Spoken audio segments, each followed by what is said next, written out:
Welcome to my YouTube channel Gyan tech series. आज की इस वीडियो में बात करने वाले हैं कि अगर आप अपने फ़ोन पर यूट्यूब ऐप यूज करते हैं और आपके यूट्यूब पर साउंड्स की प्रॉब्लम आ रही है तो आप अपनी प्रॉब्लम को कैसे सॉल्व करेंगे। यूट्यूब ऐप की साउंड्स की प्रॉब्लम को सॉल्व करने के लिए आपको दो तरीके यूज करना है। पहला तरीका है, आपको अपने फ़ोन की सेटिंग्स पर जाएंगे, ऐप्स के ऑप्शन में क्लिक करेंगे, आपके फ़ोन में जितने भी ऐप्स इंस्टॉल हैं सभी ऐप्स यहाँ पर ओपन होके आ जाएंगे।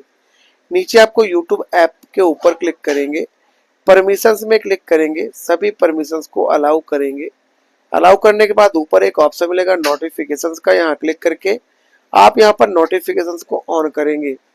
दूसरा तरीका, आपको अपने फ़ोन के प्ले स्टोर पर जाना है, सर्च बार में टाइप करना है यूट्यूब ऐप और ये रहा यूट्यूब ऐप का ऑफिशियल ऐप।